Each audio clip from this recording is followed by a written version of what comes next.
Hey, good morning to everybody. Happy Tuesday. It's Daryl here. It's bright and early, 4:30 a.m. here in Connecticut on the East Coast. Okay, I got a lot to talk about today. There's two things I want to talk about. I want to talk about Barack Obama and his birthday party and the right losing their minds that Obama would have a birthday party during the pandemic. How dare he? It's the height of elite hypocrisy that he have a birthday party. How dare he tell us that we have to close down our businesses and he has a birthday party with jets and martinis. How dare he? It's elitism. All right, I want to talk about that. And then they compare it to Sturgis, which is just mind-numbing how they compare Sturgis to a birthday party. I'll get to that in a second. The other thing I want to talk about is some of the responses I've gotten to my ex-girlfriend, my best friend, passing away. And some of the responses, I don't know, I think really people don't realize what they're saying sometimes. I'm going to talk about that in a second. All right, the first thing, Obama's birthday party. All right, I can't believe, let's just, Tucker Carlson and a lot of these, most of these right-wing media outlets are comparing Sturgis, the motorcycle rally, to Barack Obama. You know, how dare they say that, complain about Sturgis, that it's a super spreader event when Barack Obama has this birthday party. Because one is a sophisticated gathering and the other one is a super spreader. That's what I think Tucker Carlson said that. All right, I can't believe I'm coming on here and having to point this out. All right, Sturgis. Over a 250,000 vehicles were counted the first 3 days of this year. I think in 2015 there were 750,000 vehicles. So it's down, but it's still over 250,000 vehicles. So it's well over 300,000 people, I think we could safely assume, all gathered together in one tiny town, shoulder to shoulder. Now I'm going to guess here that I'm going to guess, this is just my opinion, but I'm going to guess that at least 50% of those people, aren't vaccinated at all, or wearing masks, or taking any kind of mitigation. Okay, over 250,000 people, half of them unvaccinated. So we're talking about 125,000 people at least unvaccinated gathering in one small tiny town, shoulder to shoulder. Over here, now they scaled back Obama's birthday party from almost 500 guests down to 200 guests. I'm pretty sure every one of them has been vaccinated. They were vetted before they came in, all vaccinated. 200 all vaccinated people over here. 300,000, or let's be generous and say only 125,000 of them weren't vaccinated. Shoulder to shoulder, packed in a tiny town over here. You see the difference there? Can you see how? And then, if there is a breakout, say a breakthrough virus where people that were vaccinated started coming down with it, you know damn well that in Obama's birthday party they're going to have contact tracing, so they'll be able to trace these people all across the country and stop it. Do you think there's going to be any contact tracing at Sturgis? Absolutely, positively not. These people are all going to spread it amongst themselves and go back to wherever they came from, and nobody's going to know. You see the difference there? If you can't see the difference, I hate to say this, but you're stupider than I thought. And this comparison is ridiculous, and it makes me angry. It makes me angry because this is the bottom line. It's a black man having a wealthy, to-do birthday party. That's what the problem is. We saw this with Colin Kaepernick before. How dare he? How dare he say this wealthy black man, this wealthy athlete has no right in politics and all this other stuff. But when say Tom Brady speaks out, everybody's got their ear up. Everybody wants to listen to what Tom Brady says. If you look at my links down below, I just took a random bunch of links. Every one of them seemed to talk more about the lavishness of Barack Obama's birthday party as opposed to this fake anger at having a birthday party during a pandemic. Oh, and by the way, these are the same people that are complaining about 200 people having a birthday party on Martha's Vineyard. These are the same people that have no problem sending their kids back to school unvaccinated with no mask, demanding that they wear no masks. There was 94,000 new cases amongst children 5 to 12, I think, in this country last week. 94,000 new cases.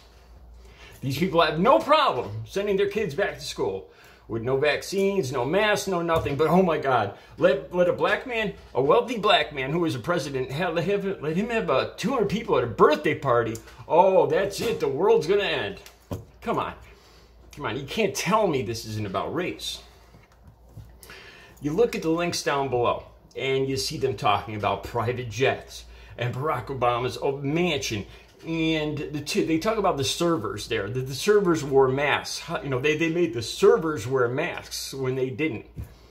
You know, and I thought about that. You know, if I was at any function like that, and people were handling everybody's food and drinks, I would really prefer that the servers wear masks, and preferably gloves too, as opposed to the guests. The guests aren't touching everybody's foods and drinks. The servers are. So they made a big deal of this because they were the elite making their servers wear masks when they weren't. Come on. I can't even believe these people have the audacity to make a stink about this. It's almost as bad as the tan suit meltdown. It really appears that these people think that because he was the first, they just hate him because he was the first black president. And it really seems that they think he should go back to some poor area of the country, living in some very modest home like black people do.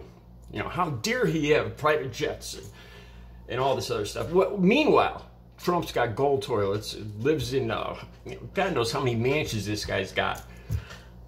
And there's not a peep about, the palatial residences of Sir Trump. Well, Donald Trump made his fortune. He was a land developer. Well, Barack Obama did the same thing, except he came from nothing. Trump inherited all that. Obama worked his way up. Obama wrote his first book, a bestseller, before he ever became a politician. In 1995, Dreams of My Father, Dreams with My Father. Before he ever became a politician, he was a best-selling author. He was a law professor, a law lecturer at Harvard. Before he ever became a politician, he was a successful, intelligent man. And these people still seem to have a problem with him acquiring wealth. I think his last book, I think he got a $65 million advance, which is huge. But the reason you get that advance is because you can sell books. And he was an author before he ever became a politician. To me, honestly, this just screams of racism. It does. To compare Obama's birthday party to Sturgis is ridiculous. And it really seems like it's not about that. And then, like I said, the same people have no problem sending their kids to school with no protection. All right, one last thing I want to talk about. I get comments from people, and I don't think they really know they realize what they're saying. Back when Trump got the virus, I remember saying, first thing I said to the people around me who were Trump supporters is, I'm not going to say anything bad. I'm not going to wish ill on him. I'm not going to wish a bad outcome. It's not who I am. I don't want to see anybody suffer or pass away or anything like that. And I remember saying that. If you guys go back to my videos, you won't find anything like that. I've gotten comments, and I see comments from people where I got one comment that said that they have no pity for people that don't. It was somebody that was sending their condolences about Audrey, and then they turned and said, we don't have any pity for people that, stupid people that don't get vaccinations. And that ticked me off. The way I see it is shaming or talking ill of the dead or the people that are sick. There's no good that can come of that. These people they're already sick. They're already passed away. There's no good that can come of shaming those people. The people you want to concentrate on are the people that haven't gotten sick yet. Those are the people. And you got to remember too, now, the people that have been vaccinated, that are still healthy, when they see you talking ill of the dead, I really think that's going to make them dig their heels in more, like I talked about in yesterday's video. That's going to make them angry. You know, how dare you, talk badly of people that have suffered and passed away. I'm going to do whatever I want. I honestly believe that. I think there's a big difference. If you're going to talk about people, encouraging people to get vaccines, you got to concentrate on the people that haven't gotten sick yet, that you can still make a difference. I don't know if people even realize they're saying this. I think a lot of these people that wrote me these comments really feel like they're giving me condolences, that they're taking my side. But it offends me. It does, because what you're really doing is talking ill of somebody, she passed away. She paid the ultimate price with her life. No good can come that can't be changed now. Her decision was made, and we see the outcome. And now, personally, my opinion is we mourn her passing, but to reap blame and shame on people that are sick or passing away is not right. And I really believe that it'll have the opposite effect on people that haven't gotten sick yet and haven't gotten the vaccine. That's my opinion. But I know for sure it offends me when people do that. That they make Audrey, they take her to task now that she's gone, or even when she was sick, of her choice. I think she realized it. I think we all realize it, and it doesn't need to be said. I think at that time the outcome is already happening. No good can come of saying those things. It's wrong.